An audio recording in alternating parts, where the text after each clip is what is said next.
Hi, I'm Anthony, and today I'm going to talk to you about working at a hobby shop. Now, there's many different types of hobby shops. They do toys, models, minifigures, maybe full figures. I don't know what the difference is. um, Trading card games, whatever you can think of as a hobby, they do. They do. I mean, well, I don't imagine there's any yarn hobbies, like you just crochet things. I don't feel like that's a hobby shop. I feel like it's more like a pack of tans or something. But first off, and let me just let you know, hobby shops don't pay a lot of money, okay? So hobby shops are kind of like, if you think about trade-in stores, they're kind of a cross between that and retail. You could probably think of a big name video game store that does that. Now, you see over here, there's the name of the last hobby shop I worked for. And this one, unlike the other three I've worked for, did video games. No one else of the other three did video games. All of the stores did do minifigures like Warhammer, Magic the Gathering, and that was generally their bread and butter. Whenever I go to a hobby shop, I brought with me typically Pokemon, sometimes Yu-Gi-Oh, and Cardfight Vanguard, and maybe a couple other games. And at that point, you act like for running those games, you're an event organizer. But for a hobby shop, it's kind of a cross between an event organizer or a tournament organizer and a salesperson. So my typical day at any of the hobby shops was, of course, unlock the front door, open up the chain fence if there is one, or a gate, and then log in. You turn on the computer and log in, of course. Now, if there's new product in, you of course open that up and you put it into the system, and then you put it out. Very straightforward. So then what you're doing is just kind of cleaning up, straightening up.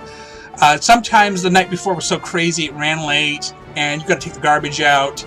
Or sometimes I just get hit right away, so I'll take the garbage bags, pack them up because they're starting to stink because they've been there overnight. I'll put them outside for pickup, or when I leave, I'll put them in the dumpster or whatever. And so then you basically run events and you sell stuff. So the first half of the day is typically just waiting for customers to come into the store. And in the smaller stores, like this one over here, it is your counter is right at the front door. So people will come in, look around, and then you try to say, hey, what brings you in today? And see if maybe you can get them to talk to you a little bit and figure out what they're looking for. And most of the stores kept everything behind the counter, which is a lot of space behind the counter. And hobby shops, or at least the ones I've worked at, all had table space. So you could typically find at least 16 seats where people could come in and play their favorite games just at a table. One of the hobby shops I worked at actually had a LAN area when they first opened, but it wasn't making any money, so they eventually ended that one. But other than this store right here having video games, that was really only in all of them. So you help them make the sale. Depending on the POS system in that particular store, you tap in, you search for, or you hit a picture and you ring them out, or scan a code in one case. And you do it for each item, etc. And then you run a credit card, you take cash, and give change, receipts. Actually, the funny thing is, the last store only did digital receipts, which I really loved because that is eco-friendly. You can either text it to yourself or email it to yourself. And I mean, we could print them out, but because they were using Square, it made it so much easier. I kind of wish all stores would switch to the digital receipt. I feel like it's better for the environment. And if they obviously giving you digital receipts, that means you can return stuff and use that digital receipt. It's on my phone. Here's the receipt. Because the systems can verify it's a legit receipt. You can look up the order number.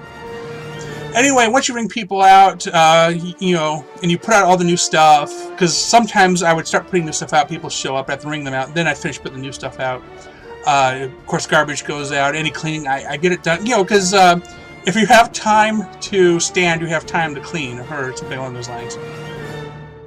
So then typically around dinner-ish time, maybe a little bit after, events. So hobby shop, they make money on selling product, but they make more money on doing events. It just depends on the type of, like a pre-release, money is just printed. For regular draft events or whatever, it's kind of just basically selling multiple numbers of booster packs or sealed product at once. But if you see another video that is posted before this one about a tournament organizer, it's called Pokemon Day at Work. That one tells you what a tournament organizer does, and I'm not going to recap it. So you create an event, you run the event, and you issue prizes at the end. So after you're done running the event, you basically just stick around for people to casually play. They'll come into the store and they'll take up some table space, and they will play with their friends, or in some cases build a deck, or whatever they're doing. They will just do it there, and they're typically very quiet, which I appreciate, especially when near the end of the day, I'm doing some type of inventory work. So this other part of the business, because you sell the new product, you of course buy pre-owned product. So like this story here, which bought video games, we still bought cards, trading cards. So people say, well, I want to sell these things, and then we'll go, okay, well, let me look in the system and we'll see how much they're worth. I would recommend for video games looking up prices at GameValueNow.com, and then TCG Player for looking up prices for trading cards. I feel like they're the best resources, and they give a fairly fair market price for each item. Then you tell the customer, okay, here's what I'll take, and here's how much they're worth. I try to implement systems in all the stores of knowing exactly how many of each card I can buy, because I know the inventory, and go, okay, I'm not going to buy any more at this point until I sell these other ones. So make them an offer. They can take store credit with a percentage bump, 10 to 20%, or they can take cash at market value. All good. And you would do that a number of times a day. Now, where Hobby Shop makes most of their money is through that pre-owned resale stuff. So we're gonna buy, let's say a video game is it's worth $5. We're gonna probably buy for $2.50. A trading card, same dealio. Depends on the demand though, on both cases, because you can, if something is brand new, and like let's say somebody played a video game or bought a trading card on release day, and then like a week later, like, you know what, I don't really want this anymore, and then obviously you're going to give them more percentage back on the market price, unless the market price is already high, because again, it's only been out for a week, and then you're willing to give them a little bit more, because you know you're going to sell that right away. That's the secret. That's the one thing I like. Certain resale stores, they know that they're going to get their higher payment, their purchase price back, because they're going to sell it at a higher sale price, which is actually the business model for most resale businesses anyway. So you do that transaction, then maybe they'll spend some of their money in the store. You're kind of hoping they will, because that means you get some of your investment back in that card, in addition to the sale you're going to make from that card later. But you kind of just it happens. You can't force them. I know some places that will pressure you into selling your items to them. That it's unethical, because the one thing you don't want is somebody having seller's or buyer's remorse. That makes for a bad customer experience, and it just scares them away. So other things you typically have to do, usually there's a regular schedule, but of course you got to pay bills.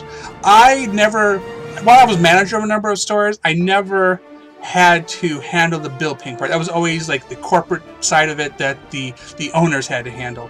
But occasionally I had to submit orders or make order requests, and those are typically looking at inventory and going, okay, hey, we don't have any, or we're low on this, and then you submit the request or the order, depending on which manner you have the ability to do it in, and then those things get ordered.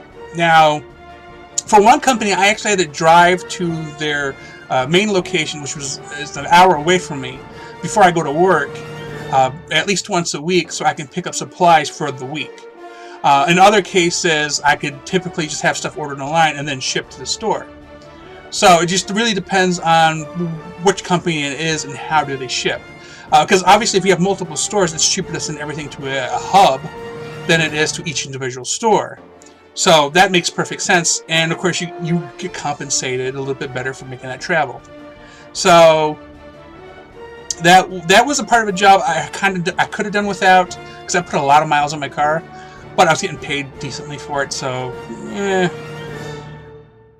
So, any other things you have left? I was a stickler for cleaning up at the end of the day. I know I cleaned up at the beginning of the day, but people make messes.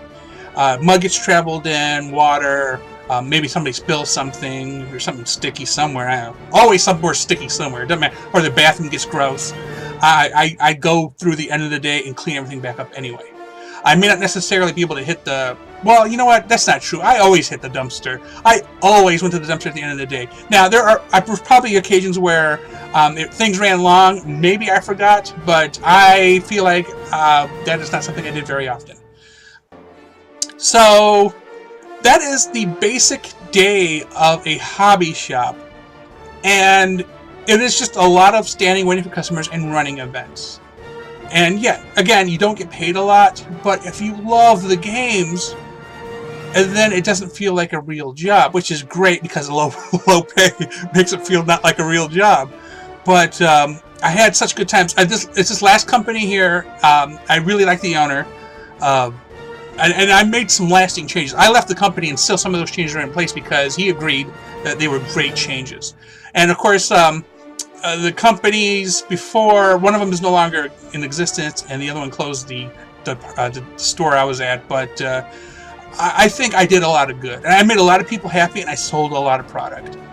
And when the margins are so low, I mean, you really have to. Customers aren't necessarily always right, but you gotta make them happy. So you gotta find the compromise. So if you ever think about working at a hobby shop, keep that in mind. And thanks for watching. Like and subscribe. Thank you for checking out our content. Before you leave, please remember to click like and then subscribe. If you want to receive notifications, do not forget to enable them by clicking on the bell. Then afterwards, check out our social media at HaslageNet and our website at haslage.net.